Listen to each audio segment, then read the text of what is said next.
daripada saat ini Bapa. Lengkapi kami dengan hikmat-Mu, otoritas daripada Sama-Nya. Turun bagi kami semua Bapa, sehingga kami boleh mengerti, memahami akan isi hati Bapa ya. Dan biarlah kami bisa melakukannya dalam seluruh hidup kami hari lepas hari Bapa. Terima kasih Bapa ya, segala intimidasi daripada si setan yang mengganggu kami sempat kami tolak dalam nama Yesus Masih. Bapa ya, ambil hari seluruh hidup kami, bahkan hati kami siap untuk mendengarkan Torah dalam nama Yesus Masih. Kami berdoa, haleluya, amin.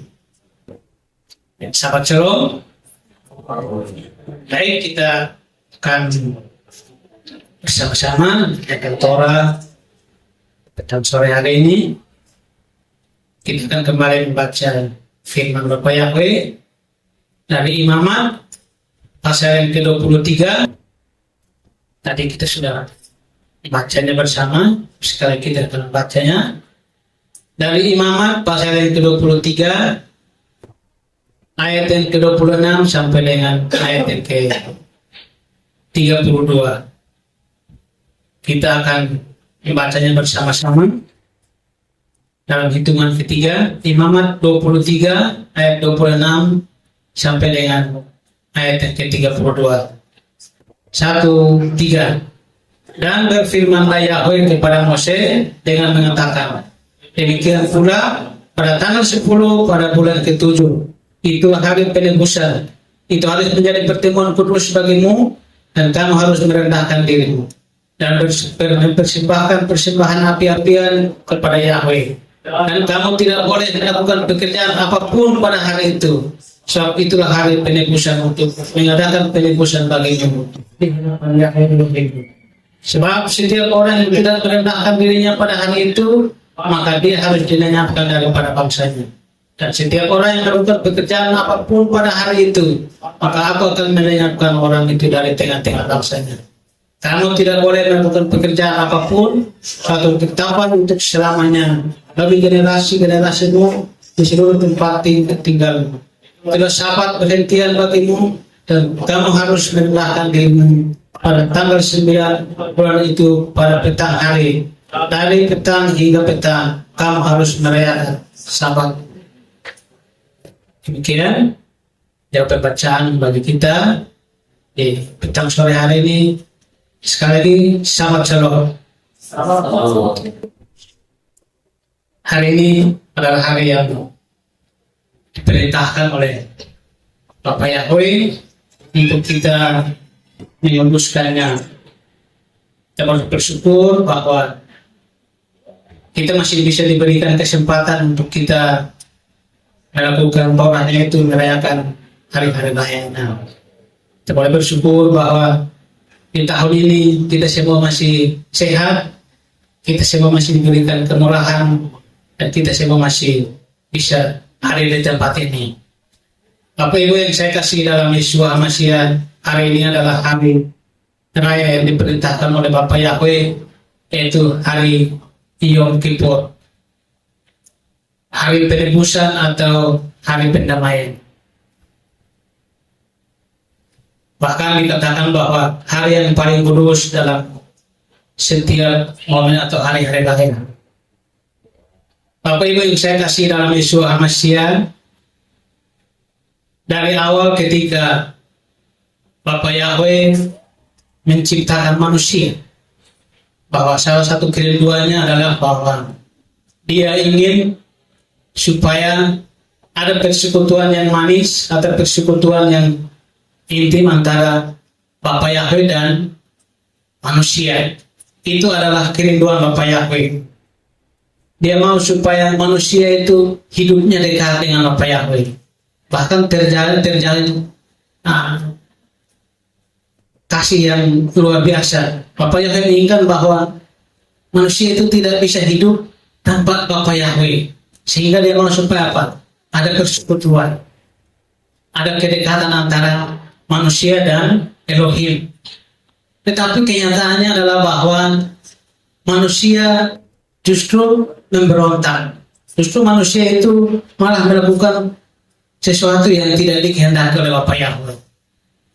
Yang tadinya hubungan itu begitu dekat, tetapi karena kelalaian atau karena kesalahan daripada manusia itu sendiri sehingga hubungan itu menjadi rusak. Ada yang memisahkan antara manusia dan Elohim. Pemisah itu adalah dosa. Dosa itu adalah pelanggaran di mata Bapa Yahweh. Itu sesuatu yang tidak berkenan di mata Bapa Yahweh. Bahkan dosa itu bisa menjauhkan manusia dan penciptanya. Ketika manusia itu jatuh dalam dosa, maka yang terjadi adalah apa? Manusia itu malah bersembunyi, tidak lari menjauh, tapi justru Tuhan mendatangi mereka. Ketika manusia pertama Adam dan Hawa itu jatuh, mereka malah bersembunyi karena mereka takut. Tetapi apakah Bapa Yahweh meninggalkan mereka? Tidak. Justru Bapa Yahweh mencari mereka. Nah, kalau kita melihat bahwa mereka kan sudah melakukan sesuatu yang tidak pantas, mereka melakukan sesuatu yang tidak baik. Kenapa harus dicari? Kita tahu bahwa Elohim kita ada Elohim yang penuh kasih. Dia katakan bahwa dia datang ke dunia untuk mencari setiap jiwa-jiwa yang terhilang.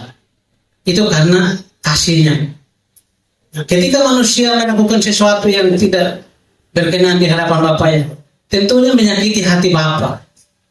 Ketika melihat bahwa manusia sudah tidak taat, manusia sudah tidak hidup, sudah melakukan hal yang tidak menyenangkannya, tentunya menyakiti hati Bapa. Tetapi justru kita lihat bahwa disitulah kasih Bapa.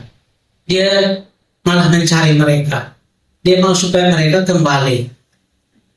Dari situ kita boleh melihat bahwa walaupun hubungan itu sudah rusak, tetapi Bapa Yahweh menginginkan supaya manusia itu kembali.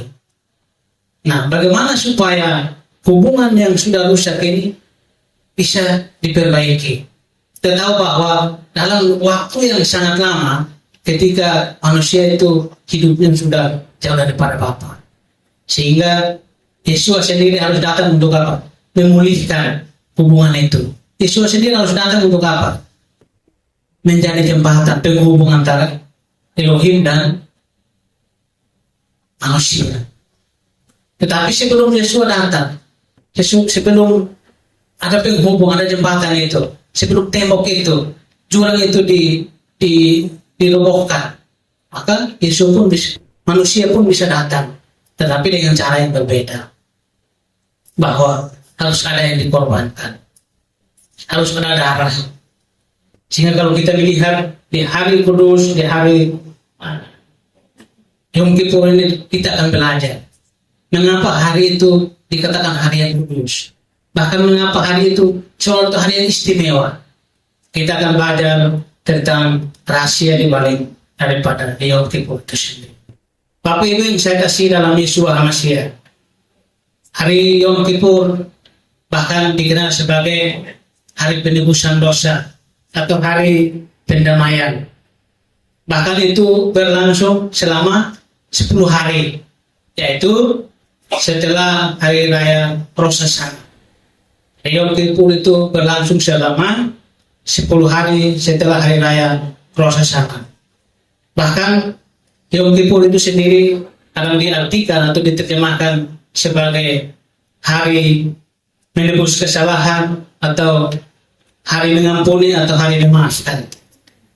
Tapi intinya adalah bahwa penekanan di dalam Yom Kippur itu sendiri adalah bagaimana keputusan Elohim, bagaimana penghakiman Elohim atas dosa dan proses penebusan itu. Tapi Ibu yang saya kasih dalam Yesus Al-Masih, tadi kita sudah membaca di dalam Imamat 23 dari ayat yang ke-26 sampai 27, di situ dikatakan bahwa hari itu diperintahkan untuk dirayakan oleh orang-orang Israel. Bahkan hari itu harus menjadi Sabat tanpa bekerja. Artinya bahwa pekerjaan itu tidak boleh dikerjakan. Pekerjaan itu tidak boleh dilakukan pada hari itu. Karena hari itu dianggap sebagai hari yang paling kudus, hari yang paling khusyuk.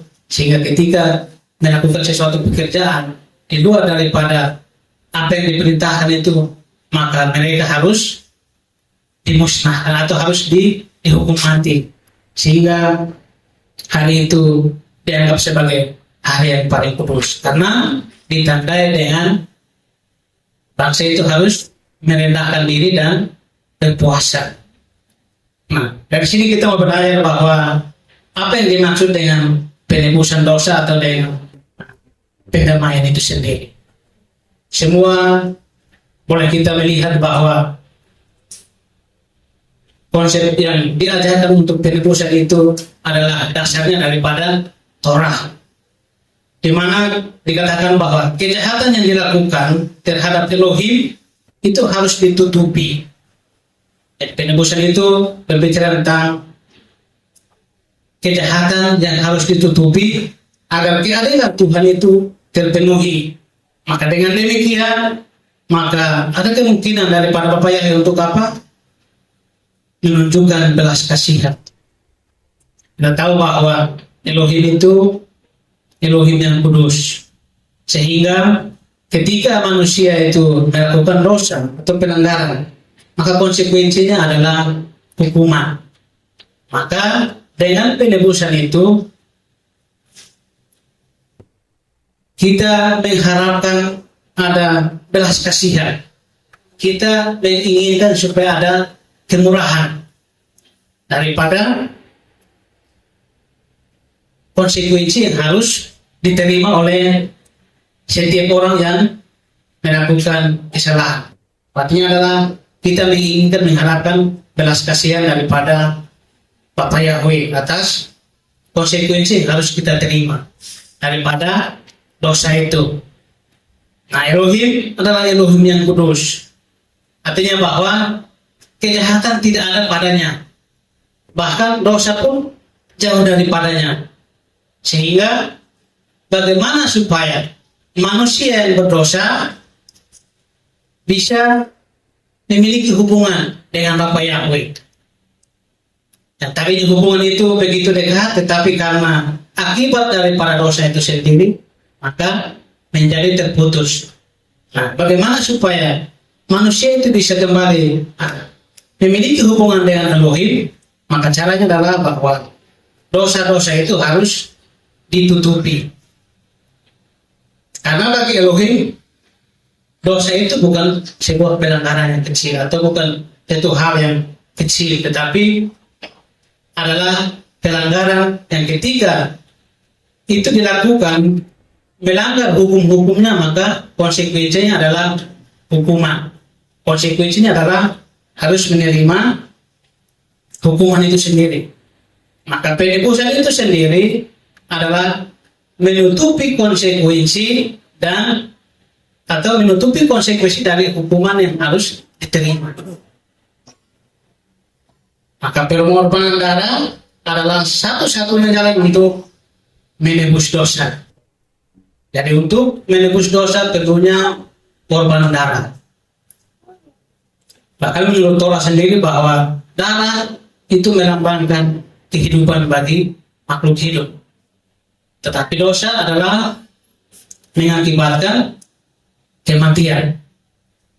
Sehingga kalau kita boleh melihat bahwa rahasia di balik dari pengorbanan itu sendiri adalah nilai daripada darah. Bagaimana darah itu bisa menyediakan penebusan yang ditentukan oleh nilai daripada persembahan itu sendiri. Maka situ kita boleh melihat bahwa jika hari penebusan itu mengajarkan sesuatu bahwa keselamatan itu adalah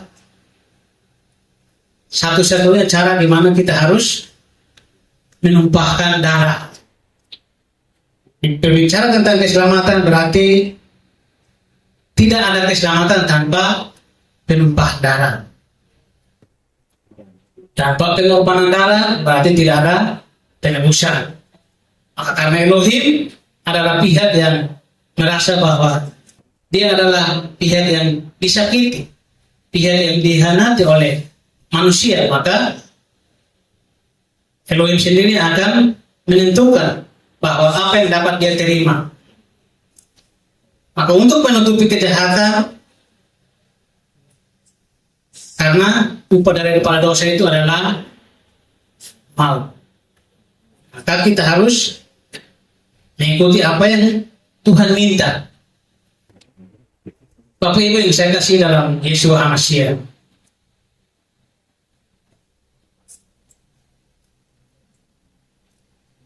kejahatan bahkan kesalahan yang kita lakukan itu membutuhkan pengorbanan darah.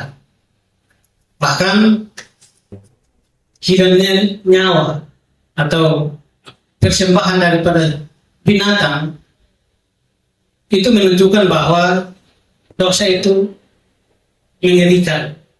Bahkan konsekuensinya juga berat yang harus diterima. Nah, kalau kita melihat bahwa ketika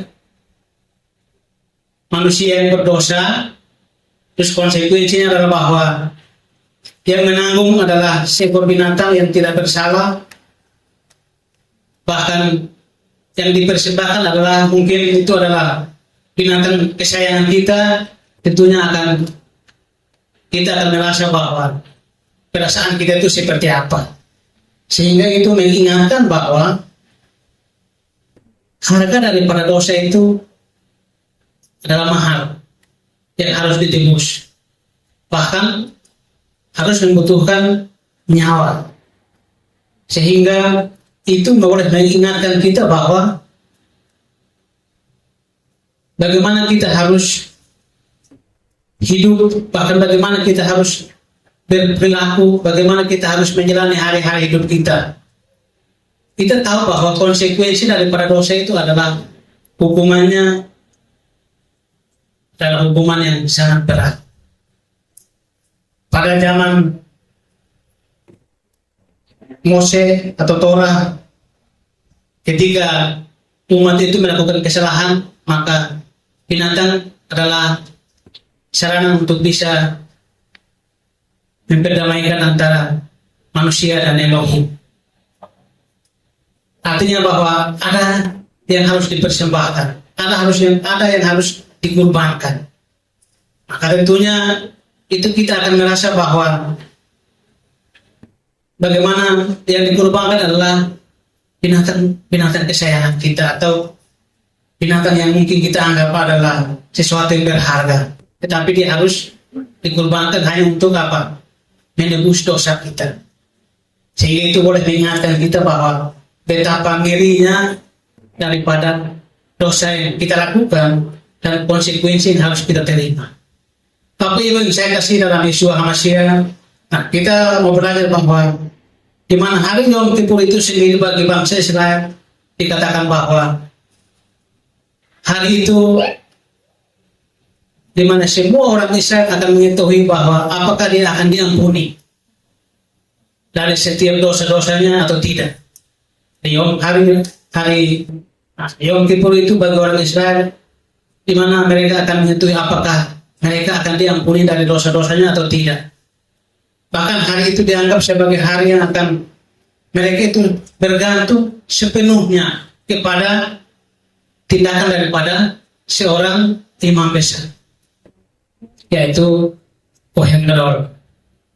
Maka yang dituntut daripada seorang imam besar adalah bahwa dia harus mempersiapkan dirinya.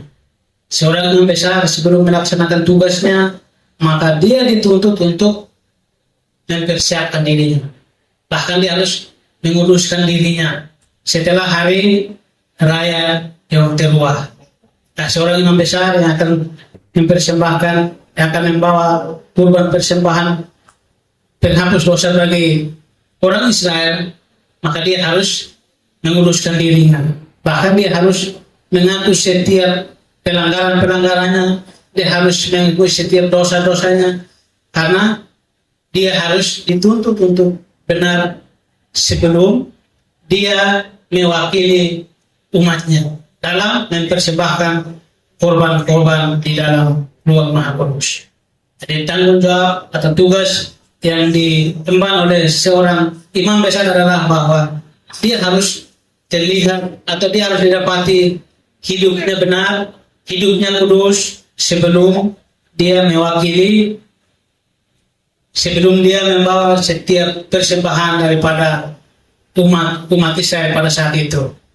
Karena dikatakan bahwa masa depan daripada orang Israel untuk 1 tahun ke depan adalah tergantung daripada apa yang dikerjakan oleh imam besar itu. Sehingga dia yang bisa menentukan bahwa nasib orang Israel itu 1 tahun ke depan itu seperti apa. Maka dia harus mempersiapkan dirinya dengan baik. Bahkan itu harus apa yang dikerjakan, apa yang dilakukan, maka semuanya harus sesuai dengan apa yang diperintahkan oleh Bapak Yahweh. Sehingga itu bisa mewakili umatnya bahwa di tahun yang akan datang, maka umat itu akan baik-baik saja. Bapak Ibu yang saya kasih dalam Yeshua HaMashiach, bahkan dikatakan bahwa Yom Kippur itu sendiri adalah satu-satunya kesempatan di mana seorang yang besar itu boleh masuk ke dalam Ruang Maha Kudus dan memanggil nama Yahweh dan mempersembahkan korban darah bagi dosa seluruh umat Israel. Nah, satu-satunya kesempatan untuk boleh masuk ke dalam Ruang Maha Kudus adalah di momen Yom Kippur itu sendiri. Bahkan kalau kita boleh melihat bahkan dalam tradisi daripada orang-orang Yahudi itu sendiri, bagaimana mereka memaknai Yom Kippur itu sendiri adalah bahwa pada hari Yom Kippur itu sendiri itu sebagai titik puncak daripada 10 hari pertobatan. Jadi bagi tradisi-tradisi yang ada di sana, mereka memaknai Yom Kippur itu sendiri sebagai titik puncak daripada hari pertobatan atau 10 hari di mana mereka harus bertobat. Karena bagi orang Israel, bahkan para nabi-nabi pun boleh berkata bahwa di momen daripada Rosh Hashanah, nasib orang-orang benar itu akan dituliskan di dalam kitab kehidupan. Bahkan nasib orang-orang yang jahat pun akan ditulis di dalam kitab kematian. Namun tetapi sebagian orang-orang yang ada di sana, sebagian orang nasib mereka itu tidak akan dituliskan di dalam salah satu kitab itu, baik itu kitab kehidupan atau kitab kematian. Tetapi mereka punya waktu 10 hari untuk bertobat sebelum meterai itu nasib mereka dimateraikan. Jadi bagi tradisi yang ada bahwa di momen daripada Yom Kippur itu nasib mereka itu akan ditentukan. Apakah nama mereka akan tertulis di dalam kitab kehidupan atau nasib mereka akan berada di dalam kitab kematian. Tapi justru mereka diberikan kesempatan, yaitu 10 hari untuk mereka boleh merubah apakah nasib mereka dituliskan di dalam kitab kehidupan atau nasib mereka akan ditulis dalam kitab kematian. Sehingga muncul istilah yang biasa disebut dengan Aseret Yami Tesufa atau 10 hari pertobatan. Sehingga pada hari Yom Kippur itu maka nama setiap jiwa manusia akan dimateraikan di dalam salah satu daripada kedua kitab itu. Jadi ada waktu 10 hari supaya orang Israel bisa berubah. Orang Israel boleh bertobat karena mereka diberikan kesempatan sebelum nama mereka dimateraikan di dalam salah satu kitab itu sendiri. Nah, kalau kita boleh melihat daripada hari raya Yom Kippur itu sendiri, maka hari raya Yom Kippur atau hari raya pendamaian itu pun bahkan dianggap sebagai hari yang paling kudus di dalam 1 tahun kalender. Bahkan hari itu dikatakan bahwa hari itu adalah hari yang dilakukan dengan bagaimana bangsa itu harus merendahkan diri mereka, bagaimana bangsa itu harus berpuasa, bagaimana bangsa itu harus berdoa, bahkan mereka harus melakukannya dengan rasa yang sungguh-sungguh atau hikmat. Sehingga itu pun disebut sebagai sahabat yang kudus. Bahkan Yom Kippur disebut bahkan Yom Kippur itu disebut sebagai sabat sabator. Artinya bahwa satu waktu di mana seluruh perbuatan yang tidak suci itu harus ditinggalkan supaya jiwa itu dapat berfokus kepada kekudusan Elohim. Tapi kita sudah membaca bahwa Elohim atau Bapa Yahweh memerintahkan bahwa yang dikerjakan atau yang dilakukan oleh bangsa itu adalah mereka harus merendahkan diri, mereka harus berdoa, mereka harus berpuasa. Artinya bahwa tidak ada pekerjaan lain selain pekerjaan yang fokusnya kepada bagaimana jiwa mereka itu diselamatkan. Jadi melakukan pekerjaan di luar daripada itu, konsekuensinya adalah bahwa mereka itu harus dihukum mati. Jadi ada suatu perintah ketika Bapak Yahweh memerintahkan umat itu untuk berfokus kepada hal-hal yang menyelamatkan jiwa mereka, maka kita tahu bahwa seperti yang sudah dilakukan atau sudah diajarkan oleh para rabi-rabi kepada mereka bahwa di situ mereka punya kesempatan bahwa nasib mereka itu kemana. Dari 10 hari itu mereka bisa memberikan pertobatan, maka jiwa mereka atau nasib mereka akan tertulis dalam kitab kehidupan. Tetapi di dalam 10 hari itu mereka melakukan sesuatu yang mungkin dianggap atau dilihat oleh Bapak Yahweh bahwa itu adalah sesuatu yang melakukan kejahatan atau melakukan sesuatu yang tidak berkenan di hadapan Bapak Yahweh, maka konsekuensinya bahwa nama mereka akan dimateraikan atau dituliskan dalam kitab kematian. Sehingga dituntut pada hari itu adalah bahwa umat itu berfokus kepada hal-hal yang menyelamatkan jiwa mereka.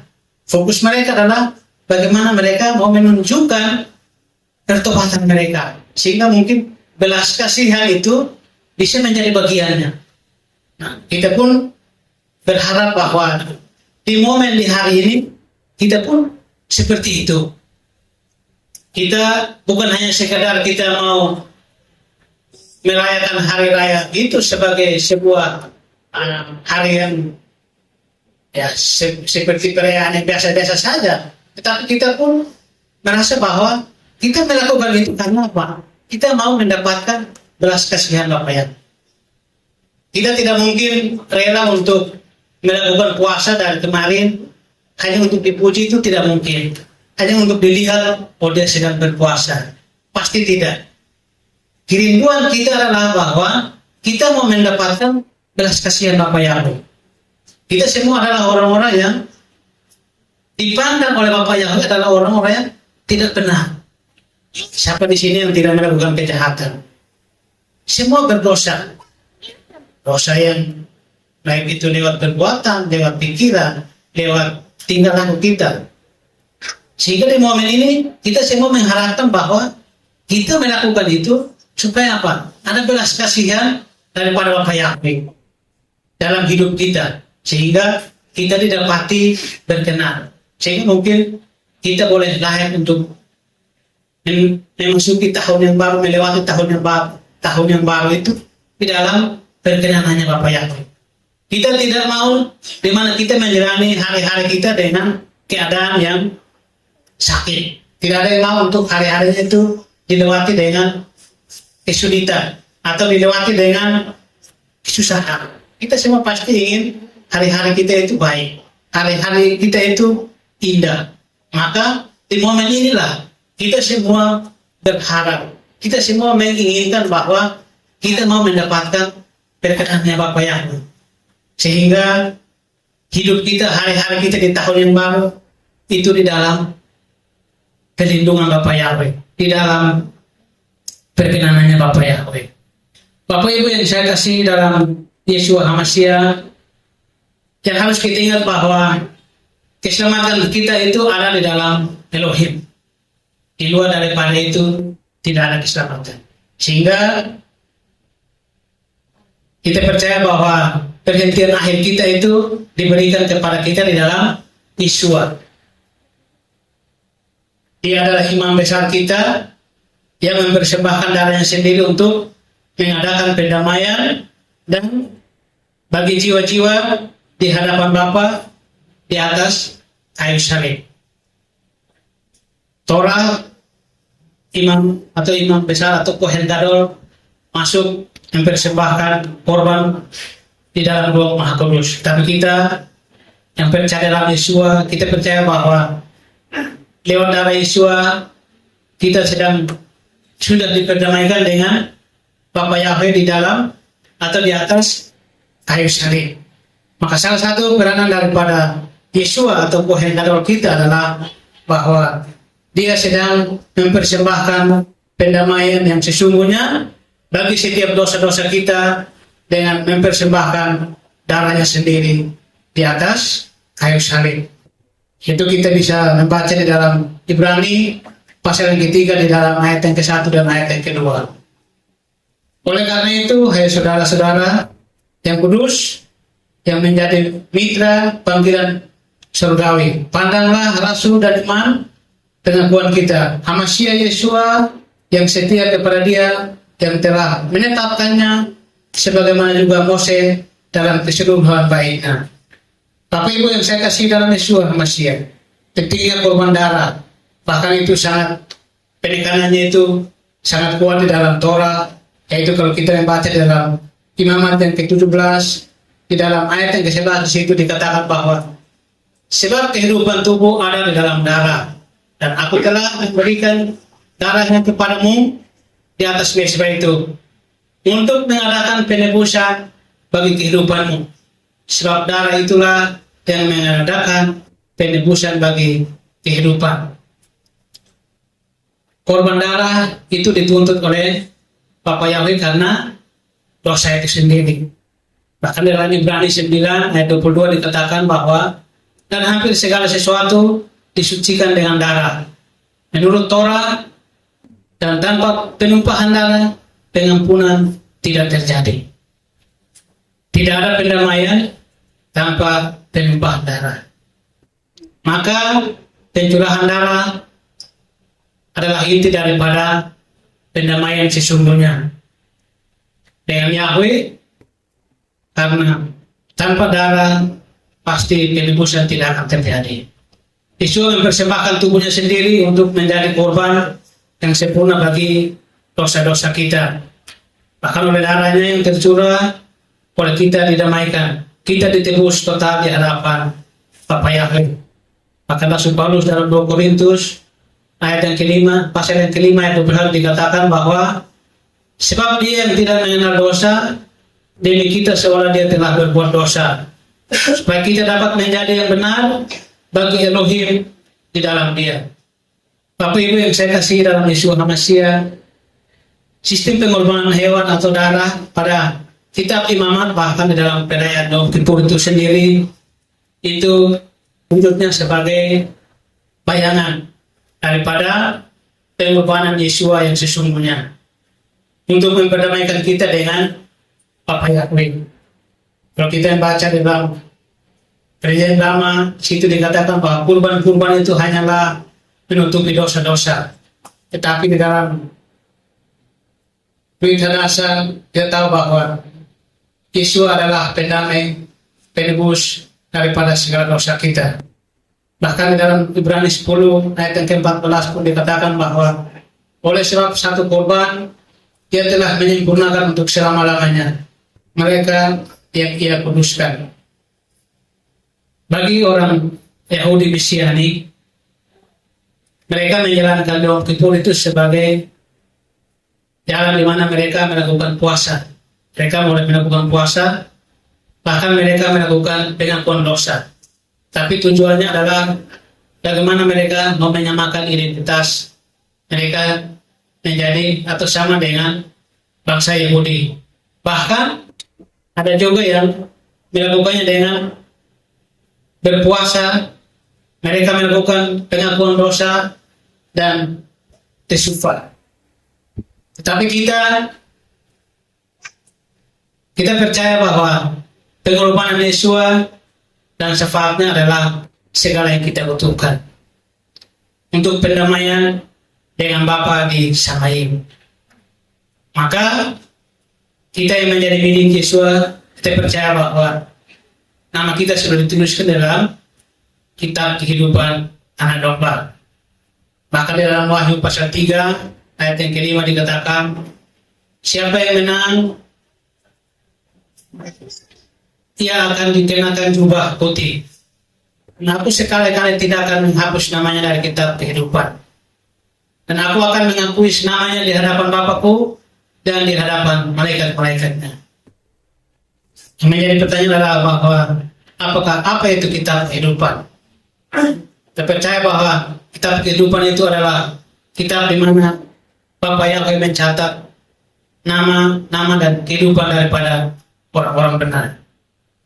Bahkan dalam tradisi Yahudi yang ada, di mana mereka memaknai Yom Kippur itu sendiri sebagai, bahkan mereka melihat bahwa intinya adalah permohonan terakhir untuk seseorang. Jadi orang Yahudi melihat bahwa Yom Kippur itu adalah kesempatan di mana mereka harus memperbaharui hidup mereka. Satu-satunya kesempatan di mana mereka harus memperbaiki hidup mereka. Bahkan mereka mau melakukan apa saja agar nasib mereka bisa masuk atau dituliskan di dalam kitab kehidupan. Mereka percaya bahwa mereka melakukan pertobatan, mereka melakukan hal-hal yang bisa membuat Bapa Yahweh bermurah hati kepada mereka.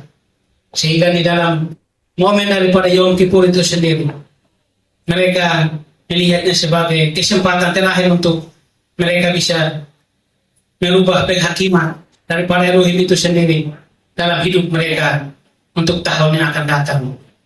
Maka mereka akan berusaha untuk melakukan perbuatan-perbuatan yang baik. Maka mereka akan berusaha untuk melakukan pertobatan. Mereka akan berusaha untuk berpuasa. Dengan tujuan adalah bagaimana nama mereka bisa dituliskan dalam kitab kehidupan itu sendiri.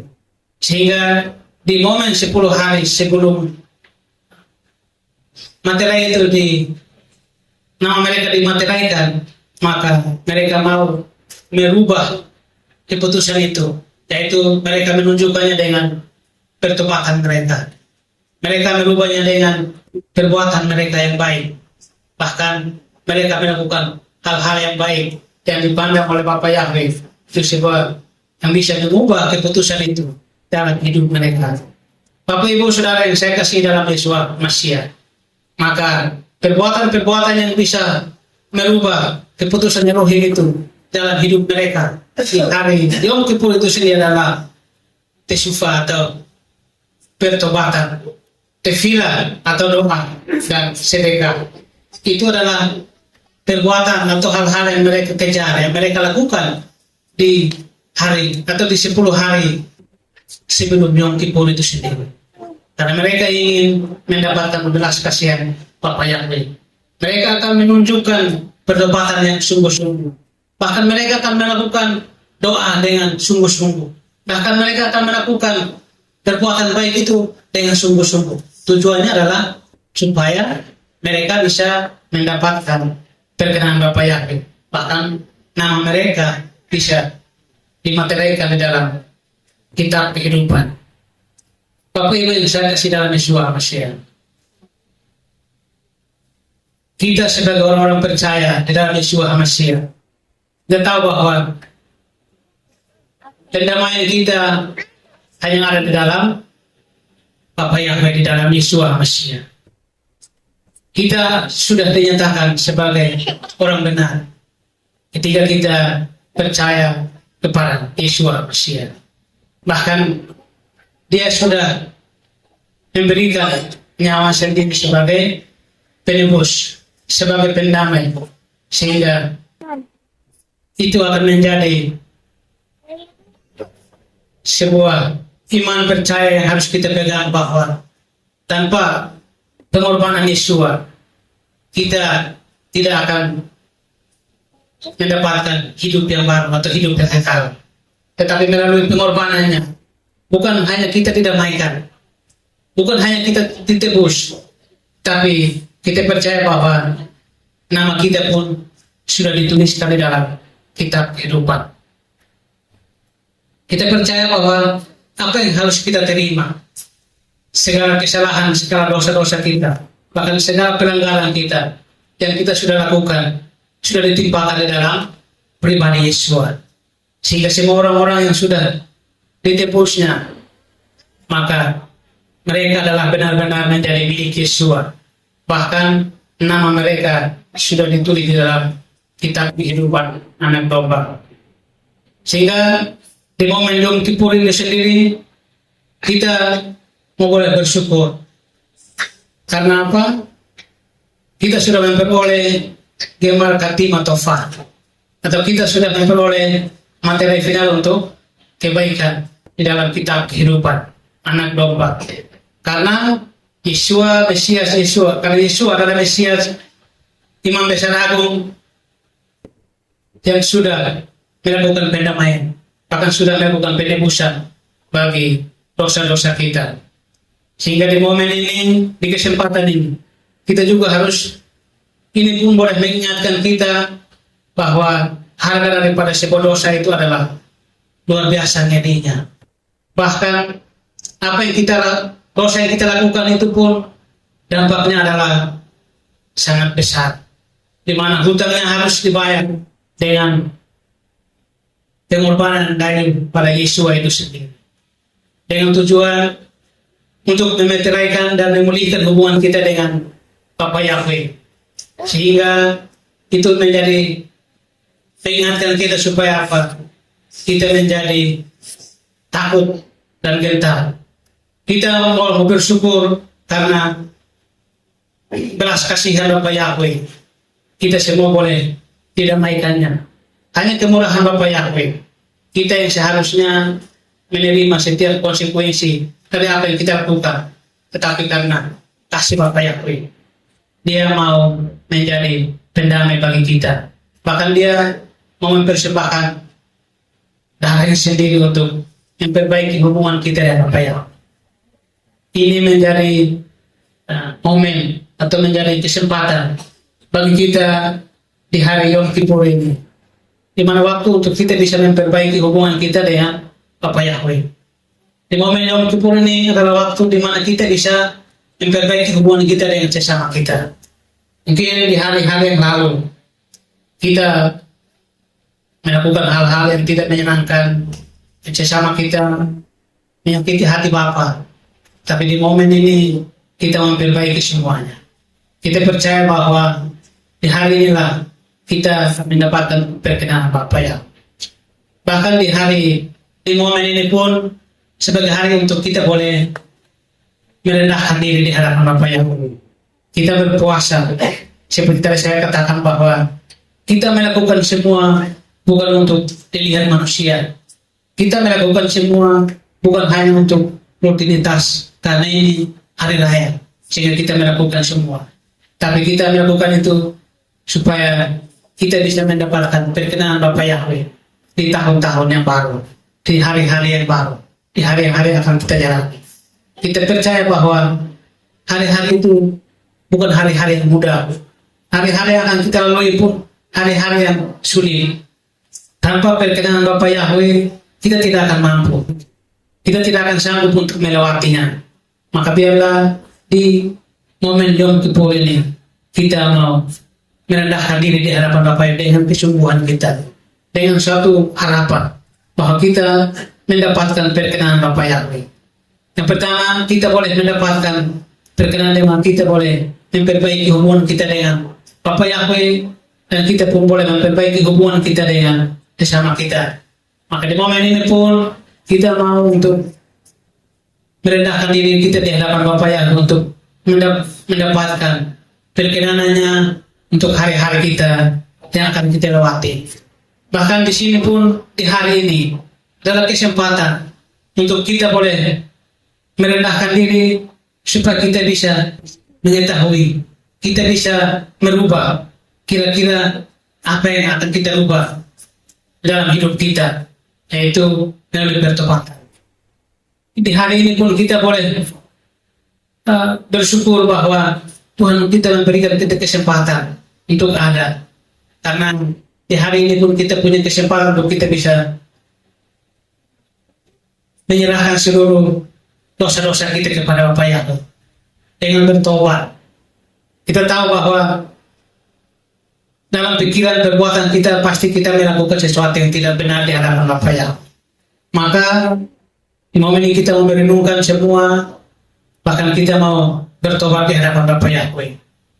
Bahkan kesempatan yang ada pun di momen ini pun, bagaimanapun kita mau merenungkan kehidupan kita, bahkan penghargaan kita atas pengorbanan Yesus. Kita tahu bahwa Dia menyediakan penebusan tertinggi melalui persembahan dirinya bagi kita. Maka menjadi pertanyaan adalah, apa yang kita mau berikan bagi Bapa Yahweh? Ketika Dia melakukan semua itu atas dasar karena Dia mengasihi kita, maka yang dituntut dan diminta daripada kita adalah kita mau taat dan setia untuk melakukan segala perintah-perintahnya. Kita tahu bahwa kita tidak bisa berjalan, kita tidak bisa datang kepada Bapa jikalau tanpa Yesus. Kita tidak punya uang atau kita tidak punya harta untuk kita bisa membeli binatang, untuk kita bisa mempersembahkan untuk setiap dosa-dosa kita. Kesalahan-kesalahan kita itu ditanggung dengan harga yang mahal, dibayar dengan harga yang mahal. Maka apa yang kita berikan, apa yang kita mempersembahkan, apa yang kita berikan untuk semua yang sudah kita peroleh. Maka biarlah di momen inilah kita percaya bahwa kesempatan inilah kita mau memperbaiki hubungan kita dengan Bapa Yahweh. Dosa membuat kita menjadi jauh, dosa membuat kita menjadi terhilang. Tapi karena kemurahan Bapa, Dia mau menjadi penebus, Dia mau menjadi pendamai bagi kita. Sesuatu yang harus kita terima ditimpakan bagi Dia hanya karena Dia mengasihi kita. Maka biarlah di momen inilah kita merendahkan diri kita dengan sungguh-sungguh, kita melakukan itu semua untuk mendapatkan kemurahan dan perkenan di Bapa Yahweh. Bapa Yahweh memberkati kita. Saya kembalikan pada Pak Gembala. Bisa tetap berjuang, Bapak Ibu. Ya. Hari ini 365 hari ini adalah hari yang paling berhikmat. Dari seluruh sahabat, inilah yang paling sabar, bisa dibilang seperti itu. Hanya di dalam kitab Keluaran dan Devarim, sahabat top, sahabat perhentian, sahabatnya lagi. Ya. Bahkan secara teknis pun dikatakan kamu harus merendahkan diri.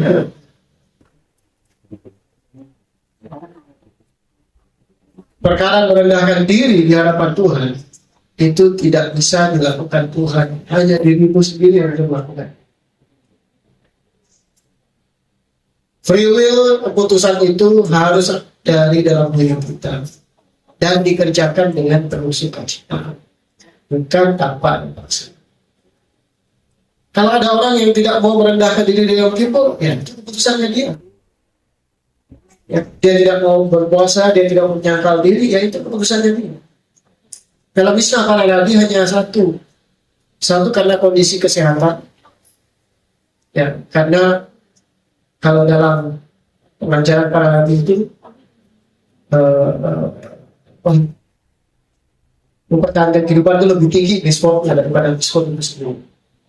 Ya. Sebenarnya seperti ini, ya, kalau Anda sakit nggak bisa memikirkan puasa, ya jangan. Justru Anda harus tidak berpuasa karena Anda sakit, karena Anda konsumsi obat, ya jangan. Nah, bagi yang mampu, dia berjuang. Ya kecuali kalau malas tahu, masa bodoh dengan kebenaran firman Tuhan. Maka di dalam persekutuan kehilangan ini satu suara, satu komitmen. Kalau ada yang tidak satu suara, satu komitmen, ya berusaha dia dengan iman. Yes. Jadi sahabat top, sahabat gadol, sahabat di antara sahabat, semua sahabat luar. Maka saya ingin tulis status aura 10 Tisri itu begitu kuat. Ya.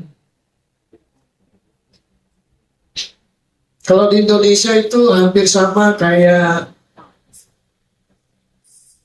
hari raya Nyepi. Itu kalau orang Hindu itu khusyuk, betul-betul, bahkan lampu tidak boleh hidup, bahkan orang-orang Bali tertentu mereka akan melakukan pengawasan orang bule yang ada berkeliaran-keliaran. Tidak boleh, harus berdiam diri. Katakan. Nah, kita pun bukan berdiam diri soal teknis, tetapi urusannya sama kita di hadapan Tuhan itu yang paling penting. Bukan soal karena kita tidak makan, tetapi itu sebagai bagian dari matikanlah dirimu. Bahkan saya berani bilang, keinginan daging tidak akan berkuasa di hari raya 10 Tisri. Kenapa? Karena semua orang yang mengikatkan dirinya dengan Elohim, yang mengikatkan dirinya dengan Torah, memang pasti akan melakukan apa yang tercantum dalam Wahikra 23 yang sudah dibacakan tadi. Rendahkan diri. Ya. Makanya saya berani katakan, saya sering baru tadi mendapatkan sebuah renungan. Hanya orang mati yang tidak mengalami kematian. Paham nggak Bapak Ibu? Hanya orang mati yang tidak mengalami kematian. Bingung kan? Atau sudah lihat? Hanya orang yang mematikan yang seharanya yang tidak akan mengalami kematian. Contohnya hari ini, Bapak Ibu, ya, makan tidak bisa, minum tidak bisa, minyaki diri tidak bisa, menggunakan lotion tidak bisa, ya, menggunakan aksesoris pun tidak bisa, bahkan branded yang kulit-kulit pun tidak bisa, ya, bermake up segala macam tidak bisa. Betul-betul tidak sehara, keinginan daging, keinginan berbuat dosa itu dimatikan betul-betul. Ya. Makanya tidak mungkin orang. Jadi pada saat kita merayakan Yom Kippur, posisi kita itu bukan di bawah kematian, tapi di atas kematian. Paham kan? Ketika kita merayakan Yom Kippur, posisi kita itu bukan lagi di bawah kematian, tetapi sudah di atas kematian. Maka dikatakan kematian tidak akan menguasai orang-orang percaya. Kenapa? Karena keinginan daging atau keinginan berbuat jahatnya sudah dimatikan. Makanya saya bilang hanya orang mati yang tidak mengalami kematian. Hanya orang yang mematikan keinginan berbuat jahatnya yang tidak akan mengalami kematian kekal. Ya, bersyukurlah kalau sampai kematian fisik pun tidak mengalami, artinya diangkat Yesus. Tapi itu misteri, siapapun itu hanya prerogatifnya Tuhan. Nah, berbicara tentang Yom Kippur, saya tanya orang-orang, Bapak Ibu, Yom Kippur itu kan tadi sudah diceritakan, ada perdamaian, ada pengurusan. Berarti ada kesalahan. Ada sesuatu yang diingkari. Menurut Bapak Ibu, ada beberapa hal yang terjadi. Kenapa kita harus mengalami, bahkan masuk dalam perayaan Yom Kippur? Ada beberapa hal. Atau saya kasih contoh begini, Bang.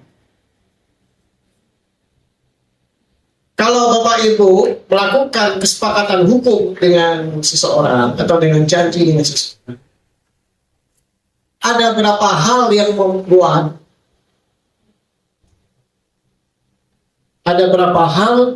yang membuat, tanda kutip terjadinya pengingkaran janji. Ada beberapa hal. Sampai Pak Ibu divisi bagian hukum. Orang hukum harus tahu. Ya, uang prestasi atau ingkar janji, ada berapa hal yang ada berapa atau apa saja yang bisa menyebabkan itu.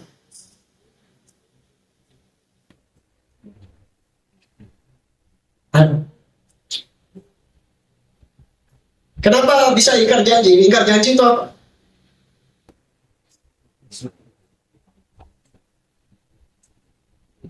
Ada dua, Bapak Ibu.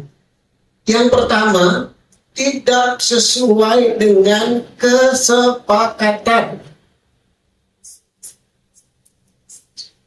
Salah satu pihak melakukan sesuatu yang tidak sesuai dengan kesepakatan.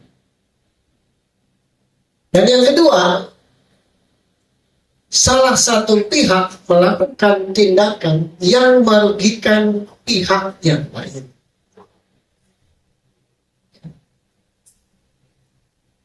Maka di dalam Beresit dua hal ini kita bisa dapati. Ya. Siapa yang mengingkari kesepakatan itu? Yaitu manusia. Ketika dia melakukan apa yang seharusnya tidak boleh dia lakukan. Kena satunya. Lalu pihak yang dirugikan. Pihak yang dirugikan karena apa yang dilakukan manusia, karena dia melanggar perintah Tuhan, maka pihak yang dirugikan adalah Elohim. Manusia pada ini bahan renungan kalau mau. Manusia yang tidak merasa dirugikan atas perbuatan dosa adalah manusia munafik. Perhatikan baik-baik. Manusia yang tidak merasa dirugikan atas perbuatan dosanya adalah manusia yang paling munafik. Malahan kalau kita lihat dalam kitab Beresit, yang merasa dirugikan itu adalah Tuhan sendiri. Buktinya di bumi ini, pertanyaan yang muncul di dalam kitab Torah, apa pertanyaannya? Yang paling pertama. Pertanyaan yang muncul dalam kitab Torah, apa Bapak Ibu? Apa? Beresit 3, di manakah engkau? Ya. Di manakah engkau? Itu pertanyaan yang sangat berkaitan dengan dosa. Maka ada seorang rabi berkata, pertanyaan yang paling pertama sekali dimunculkan dalam kitab Torah adalah, where are you? Maka saya pernah dikatakan bahwa yang ketiga, orang yang gentleman adalah orang yang berani mengakui dosanya dan berani menghadapkan diri kepada Tuhan. Raja Daud itu bukan lari dari tuduhan Nabi Natal, tapi dia semakin berani menghadap Tuhan. Jangan buang aku, jangan mengambil rohku daripada. Seorang yang bungsu bukan duduk diam, menyesali, meratapi, mengasihi dirinya, enggak. Tidak dijelaskan berapa sekian kilometer dan segala, tapi dia memberanikan diri datang kepada Bapa. Seorang pemungut cukai, ya, dia tahu dia salah, tapi dia berani datang kepada Tuhan, walaupun dengan muka yang tertutup dan tangan yang melipat. Biarlah aku diperdamaikan. Prinsipnya Torah tidak pernah mengajarkan kalau Anda berdosa, larilah daripada. Memang betul Yesaya katakan bahwa yang memisahkan, kejahatanmu lah yang memisahkan kamu daripada Tuhan. Tapi kita jangan seperti Yunus lari dari Tuhan. Harusnya kita berani menghadap Tuhan. Karena kita tahu ada pembela kita, Mesias kita. Amen? Ya. Di dalam kitab Ibrani yang sudah kita baca tadi, 9-10, di sana berbicara tentang Yeshua. Yeshua dikatakan duduk di sebelah kanan Elohim. Kalau dalam catatan Rabbi Nikal atau dalam pembelajaran Rabbi Nikal, kain atau tree of life atau pohon kehidupan, ya, itu ada dua sisi. Sisi sebelah kanan berbicara tentang keset, sisi sebelah kiri berbicara tentang penghakiman, kasih karunia dan penghakiman. Yesua berada di mana? Yesua dalam kitab Ibrani dikatakan dia berdiri di sini, di sebelah kanan Elohim. Makanya dikatakan Elohim. Di catatan Amerika itu dikatakan Elohim lebih dimaknai sebagai penghakiman, ya. Dan Yesua berbicara tentang keset. Maka kan meskipun kan kita dihakimi, dan kita akan dihakimi di hadapan tahta Elohim. Bahkan kita kan dalam Amsal dikatakan ditimbang. Dan kita berada di mana? Apakah Anda berada di sebelah kiri dari Tree of Life yang akan nanti berbicara tentang penghakiman, atau Anda di sebelah kanan yang mana Yesua berada di situ lebih keseng? Ya, katakan demikian kepada para mereka.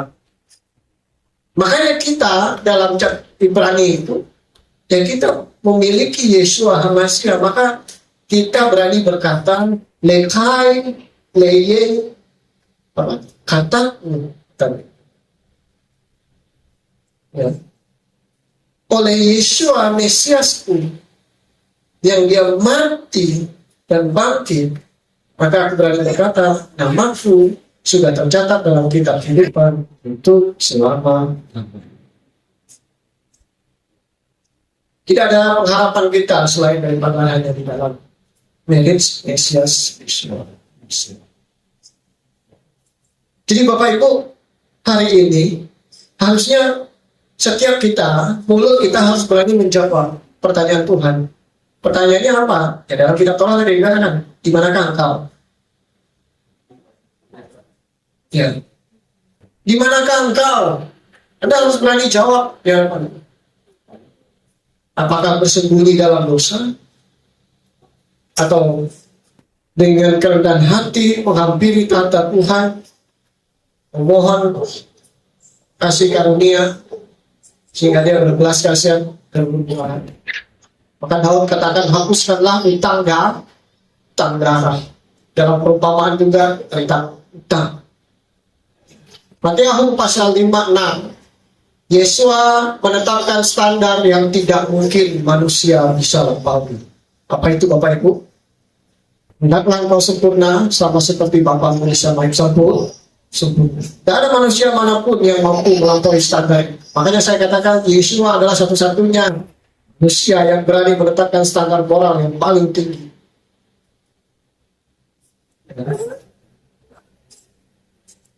Dan Yesus sendirilah yang hanya mampu menggenapi perkataan dari Torah. Sempurnaan itu hanya datang melalui Yesus. Makanya orang percaya bukan membenarkan diri, tapi karena Yesua kita dibenarkan di hadapan. Ada Yesua yang di sebelah kanan yang kiri yang akan menjadi pembela kita. Jadi Yom Kippur banyak sekali hal-hal yang harus kita renungkan. Sederhananya Yom Kippur itu berbicara tentang kematian saya dan saudara. Anda harus betul mati. Makanya Niniwe itu mengenakan kain kabung kalau biasanya. Ya.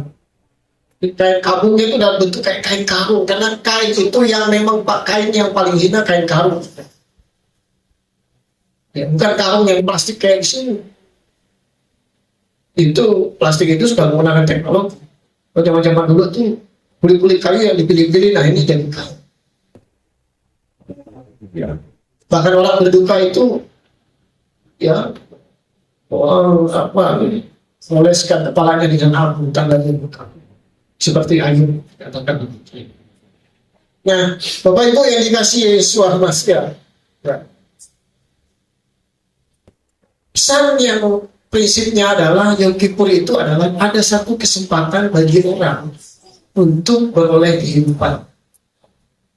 Namun bagi kita orang percaya ada satu pembuktian bukan pada saat Yom Kippur. Nah saya yakin orang kalau di Yom Kippur semua akan berusaha untuk hidup kudus. Tetapi pohon yang baik akan dilihat dari buah yang baik. Pohon yang tidak baik akan dilihat dari buah yang tidak baik. Kapan itu? Pasca Yom Kippur, kehidupanmu yang asli akan terlihat. Apakah kehidupanmu pada saat Yom Kippur itu sama nggak dengan sesudah perayaan Yom Kippur? Atau malah tambah parah?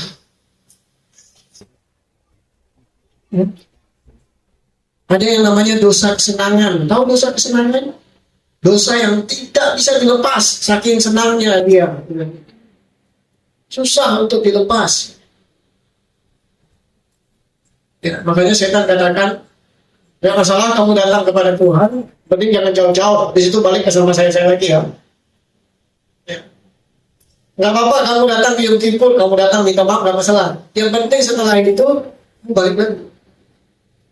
Disitulah semua kita akan diuji, Bapak Ibu, apakah kesungguhan kita pada saat hari raya Yom Kippur itu betul-betul atau enggak. Ya. Karena kalau semua orang di dalam ibadah pasti ya kudus, holy, menyembah Tuhan angkat tangan ya pasti lah. Apalagi kalau merasa dirinya nggak layak pasti seperti itu. Tetapi seasli-aslinya kita adalah setelah kita mengerjakan kebenaran kita dalam ibadah Yom Kippur ya. Teksnya seperti apa?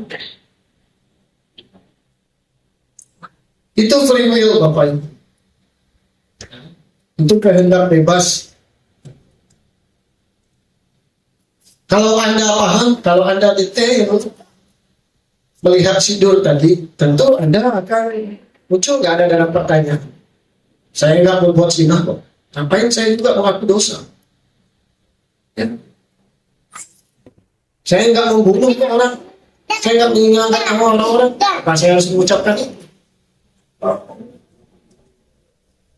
Inilah yang dinamakan konsep di dalam Ibrani arefu. Saya sudah pernah jelaskan kesalahan satu orang Israel adalah kesalahan satu bangsa. Paham Bapak Ibu? Hanya karena Zimri satu bangsa kena cobaan. Hanya karena beberapa orang bersungut, hampir sebagian Israel. Hanya gara-gara 10 pengintai yang akhirnya memprovokasi sebagian besar kena. Hanya karena Daud mengambil keputusan yang salah, seluruh Israel kena konsekuensi. Makanya di dalam Galatia di sana dikatakan apa? Tangguhlah. Makanya saya katakan tidak ada, ya kita tidak membunuh. Tapi kita sebagai orang percaya dalam satu kesatuan, kesalahan satu orang. Makanya kita suci katakan kalau ada di antara saudaramu yang salah, tegur lagi dia. Dan biarkan dia. Kenapa? Karena kesalahannya bisa mempengaruhi satu entire, keseluruhan dari satu komunitas. Sedikit lagi mengkamilkan roh, ya sedikit lagi mengkamilkan adonan. Paham nggak? Al-Quran juga berbicara tentang bagaimana kita mewakili saudara-saudara kita yang nggak mampu. Ada yang halangan, ya, ada yang sakit. Bahkan saudara yang memiliki orang tua dan bisa bersyafaat bagi orang tua menjadi yang mungkin. Atau bersyafaat bagi keluarga. Makanya salah satu konsep harifat dalam keluarga, kekudusan seorang istri menguduskan suami. Itu harifat Bapak Ibu. Bertanggung-tanggunglah. Satu kena, semua kena. Selain seorang suami, istri dan anak, satu antero bisa kena. Begitu juga sebaliknya. Salah satu Gara-gara Raja Ahab salah mengambil keputusan, satu Israel belok semua ke penyembahan berhala. Maka Tuhan nggak mau selamatan itu kita masing-masing sendiri-sendiri. Arifun bertanggung-tanggunglah sehingga kamu menggenapi Torah Hamashiach, hukum Hamashiach dikatakan kalau dalam terjemahan. Ya, kasihlah. Kembali lagi kepada unsur penting dari Torah itu, yaitu kasih. Ya. Makanya dikatakan di sana bukan aku, tapi kami bersalah. Ya. Paling tidak ada 3 perbuatan dosa yang disengaja maupun tidak disengaja, perbuatan dosa yang dilakukan dengan terpaksa atau dilakukan dengan kehendak bebas, dan perbuatan dosa yang dilakukan di dalam ketersembunyian dan di dalam keterbukaan. Nah, semuanya musuh. Lalu pertanyaannya seperti ini, Bapak Ibu, kok saya melakukan dosa? Tapi Tuhan nggak tegur ya, tetapi saya masih diberikan kesempatan untuk bertobat. Itu anugerah Bapak Ibu. Ya. Tidak semua orang seperti itu. Tapi ada orang yang ditelanjangi dosa. Tapi bukan berarti bahwa dosa kecil orang tidak tahu kan. Tadi sudah dijelaskan oleh Imam. Dosa itu berimplikasi sangat besar, bahkan kematian. Di hari Yom Kippur kita diingatkan satu, dosa itu tidak main-main. Satu tetes dosa beri kematian. Tapi kita bersyukur satu ayat berkata bahwa oleh karena ketidaktaatan satu orang, maka semua kita jadi berdosa. Tapi oleh karena ketaatan satu orang, maka kita semua dibenarkan. Makanya kalau kita sudah mengenal Yesus Yeshua, jika kau mengasihi aku, peliharalah perintah-Ku. Elohim nggak minta banyak-banyak, lakukan saja. Lebih baik sengsara dalam penyangkalan daripada sengsara menanggung dosa. Memang tidak nikmat namanya penyangkal. Makan kayak ini. Ini nggak ada yang mati kok orang yang puasa. Ya, sekarang. Lapar iya. Anda makan satu mangkok juga, 2 jam kemudian ada lapar lagi. Sama saja. Lapar kan memang lapar. Makanya Raja Salomo katakan apa? Taruhlah pisau di lehermu. Yang kiasan-kiasan itu harus dimaknai. Nafsu itu nggak akan bisa habis-habisnya. Dan makan coklat 1 bakul juga akan lapar. Ya, yang sampai perut kembung juga tetap akan haus. Ya. Karena naluri manusia itu, ya, Bapak Ibu mengakhiri Idras kebenaran firman Bapak Yahweh. Mari kita mengerjakan kesungguhan hidup melalui menghasilkan buah-buah, sebagaimana Yohanan dan Yesus sendiri berkata, hasilkanlah buah-buah ketobatan. Ya, perayaan Yom Kippur hanya sebagai perayaan saja kalau tidak ada perubahan dalam diri kita. Ya. Bukankah firman bilang 7 kali lockdown? Ini bukan soal kesalahan yang memang salah, semua orang akan salah. Ya. Tapi bagaimana kita? Makanya saya senang dengan konsep orang itu pengajar. Seperti seorang bapak yang mengajar anaknya berjalan. Walaupun dia jatuh, ayo nak belajar lagi. Jalan pelan-pelan, langkah kaki kanan, kaki kiri, jalan. Jatuh lagi, jalan. Jatuh lagi, jalan terus. Sampai akhirnya bisa. Ya. Itulah yang Tuhan mau. Bukan tetap tinggal di dalam dosa. Ya. Dan jangan jadikan Yom Kippur sebagai alat pelampiasan sarana hanya untuk diperdamaikan, setelah itu sebagai alat bagi kita untuk melampiaskan hawa nafsu kita. Hal itu sama seperti dalam kitab Yudas.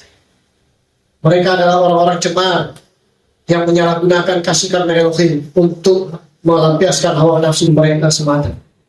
Kita tidak boleh demikian, Bapak Ibu. Kita maju, perayaan Yom Kippur hanya tinggal beberapa waktu di belahan bumi bagian timur Indonesia ini. Tapi di belahan lain ada yang baru mulai, ada yang masih setengah dalam perjalanan, ya. Tapi mari kita mengikuti apa yang Yesus katakan. Kalau Yesus katakan, "Hendaklah engkau sempurna seperti Bapamu di sama yang sempurna," maka kita pun harus. Kalau Yesus yang berkata, maka kita pasti bisa. Kalau bukan Yesus yang berkata, tidak mungkin kita bisa. Oleh karena Yesus, kita dapat menerima Torah kebenaran Elohim. Hal itu dapat dari mana? Bukan dari perintah dasar, tetapi dalam kitab Torah. Israel, mereka dapat menerima Torah karena mereka telah menerima Yeshua, yaitu pada saat mereka makan mana dan minum dari air batu karang yang itu adalah Yesus, sehingga mereka sanggup menerima Torah. Kita pun demikian. Oleh karena Yeshua, kita sanggup baik melakukan masuk dalam perayaan Yom Kippur maupun pasca Yom Kippur, kita hidup dalam pertobatan sungguh-sungguh. Bapak yang memberkati, tetap maju terus. Perjuangan bukan hanya terakhir, oh nanti setelah ibadah selesai kita makan koprak. Tidak, perjuangan tidak selama masih hidup. Yetzer hara itu harus dimatikan, keinginan berbuat jahat itu harus dimatikan. Ya, Yom Kippur versi kecil, mini Yom Kippur itu harus dikerjakan dari hari ke hari, penyangkalan demi penyangkalan. Nabi Saul juga sudah mengajarkan dalam banyak hal. Matikanlah kedaginganmu, matikanlah hawa nafsumu yang berjuang dalam dirimu. Bahkan Nabi Saul mereka katakan apa? Orang-orang yang melakukan demikian tidak akan menerima bagian dalam kerajaan Elohim. Ini bukan seruan soal sosok kudus, sosok Amir saja, tentang tidak. Ini memang ketetapan dari kerajaan Samaim. Kalau kita mau hidup di dalam kerajaan Samaim, maka kita di bumi ini harus belajar bagaimana tutur kata kita, tutur kata Samaim, perbuatan kita, perbuatan Samaim. Jangan bicara Samaim kalau hidup kita belum seperti Samaim. Kalau itu kita munafik ketika tafilafin, jadilah kita sama seperti Samaim, meninggal juga di bumi. Tugas kita di bumi ini satu, menghadirkan kerajaan Samaim. Ya, bukan di mimbar, bukan di dalam gereja, di tempat kerja, di tempat jualan, bisnis, dimanapun hadirkanlah kerajaan Samaim.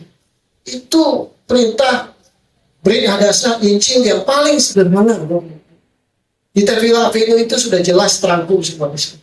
Bapak yang memberkati, maju terus, kasih Yesus menyertai kita. Haleluya, kita berdoa.